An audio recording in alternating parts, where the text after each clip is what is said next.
عمر کا نام صرف کام نہیں، حضرت عمر کا نام انقلاب برپا کر دیتا ہے۔ حضرت عمر کا نام کفر کے ایوانوں میں جبر، ظلم، شرک کی وادیوں میں جب حضرت عمر کا نام بھی لیا جائے تو بھائی ایمان کانپنا شروع ہو جاتے۔ حضرت عمر فاروق رضی اللہ تعالی عنہ، حضرت عمر معمولی شخص نہیں، معمولی آدمی نہیں۔ کچھ لوگ صدیوں کے بعد پیدا ہوتے ہیں اور کچھ لوگ ایسے ہوتے ہیں جو ایک ہی بار پیدا ہوتے ہیں، ان جیسا دوسرا پیدا ہوتا ہی نہیں، دوسرا ان طرح کا پیدا ہوتا ہی۔ حضرت عمر رضی اللہ تعالیٰ عنہ جیسی شخصیات پیدا ہی نہیں ہوتی دوبارہ۔ سارے صحابہ در رسالت مآب پہ خود آئے۔ یہ وہ عظیم شخص ہے جسے اللہ کے محبوب نے اللہ سے مانگ کے لیا، کہا اے اللہ یہ مجھے دے دے، اللہ سے مانگ کے لیا ہے۔ اس لیے صوفیاء کہتے ہیں کچھ مرید ہوتے ہیں، کچھ مراد ہوتے ہیں، کچھ مرید ہوتے ہیں، کچھ مراد ہوتے ہیں۔ مرید وہ ہوتا ہے جو چل کے آتا ہے، آ کے مرید ہوتا ہے۔ مراد وہ ہوتا ہے جسے کہا جاتا ہے کہ یہ کبھی میرا بن جائے نا، یہ کبھی آ جائے نا، میرا بن جائے، اس کو مراد کہتے ہیں۔ حضرت عمر مصطفیٰ کریم کی مراد ہیں، حضور کی مراد ہے۔ اللہم اعز الاسلام بے اسلام عمر ابن خطاب، اے اللہ اسلام کو عزت دے دے، میرے عمر کو کلمہ پڑھنے کی توفیق عطا فرما دے۔ اور کیسے دعا مانگی؟ وہ یار حضرت عمر کی تو اس فضیلت کا کوئی جواب نہیں دے سکتا، میرے رسول پاک علیہ السلام سب کے لیے دعا مانگتے ہیں نا، حضور کی دعا عام ہے، لیکن مصطفیٰ کریم نے کعبے کا غلاف تھام لیا اور غلاف کعبہ کو حضور نے سینے سے لپٹایا اور سینے سے چمٹا کے کہا اللہ میں نے تو کبھی سوال ہی زیادہ نہیں کیے، میں کرنے آیا ہوں، مجھے عمر دے دے، عمر دے دے۔ حضور نے مانگ کے لیا۔ اور پھر جب جس کو حضور مانگے اللہ سے کہ حضرت عمر رضی اللہ تعالیٰ عنہ کا آج یوم شہادت ہے، میرا تو دل کرتا تھا کہ فجر سے باتیں شروع ہوں اور سارا دن ہی عمر کی باتیں ہوتی رہیں، سارا دن جناب عمر کی باتیں، سارا دن، اس لیے کہ ذکر جناب عمر کا ہوگا پر راضی اللہ کے رسول ہوں گے صلی اللہ، تو جاگ کے بیٹھے، خوش ہو کے بیٹھے۔ ہمارے ہاں منایا ہی نہیں جاتا، بابے اللہ کی تا ساؤن پادروں اسو کتا تے منڈے جنوری فروری، تو اسلامی سال بھی گیا اور وہ تاریخیں بھی ساری گئیں۔ یکم محرم امت مسلمہ کے لیے بہت بڑا دن ہے، بہت بڑا دن، یہ شہادت ہے حضرت عمر فاروق کی رضی اللہ تعالی عنہ۔ یہاں چھوٹی چھوٹی باتوں پہ گورنمنٹ چھٹی کرتی پھرتی ہے، چھوٹی چھوٹی باتوں، الیکشن ہو گیا تو چھٹی،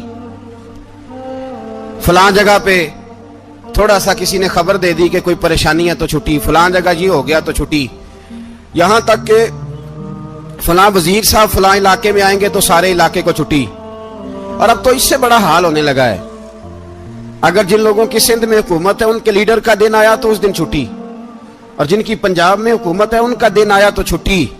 ہمارا مطالبہ ہے حکومت پاکستان سے، اگر سر اٹھا کے جینا چاہتے ہو تو یکم محرم کو چھٹی کیا کرو، اگر سر اٹھا کے جینا چاہتے ہو تو یکم محرم کو چھٹی کرو جناب عمر کے دن، اور ملت کے جوانوں کو بتاؤ کہ اگر عزت کی زندگی جینا چاہتے ہو تو اس طرح جیو جس طرح فاروق اعظم جی کے گئے ہیں۔ عزت اور وقار کی زندگی، جمہوریت حضرت عمر سے سیکھنی پڑے گی، حکومت کرنے کے طریقے حضرت عمر سے، رعایا کو سیکھنا پڑے گا کہ امیر کس طرح بنایا جاتا ہے اور امیر کس طرح کے ہوتے ہیں۔ یہاں لوگ ہمیں یورپ کی مثالیں دیتے ہیں، لوگ یہاں ہمیں آ کر کے امریکہ کی مثالیں، انہیں کیا پتا حکومت کیا ہوتی ہے؟ وہ کہتے ہیں جی وہ سائیکل پہ جاتا ہے ان کا حکمران۔ میں نے کہا وہ سائیکل پہ جاتا ہے؟ میرے عمر فاروق مدینے سے مکے گئے تھے تو پیدل ہی حج کرنے چلے گئے، پیدل ہی۔ اور جناب عمر فاروق رضی اللہ تعالیٰ عنہ عید کی نماز پڑھانے گئے، عید کی نماز عمر خطبہ عید دینے گئے۔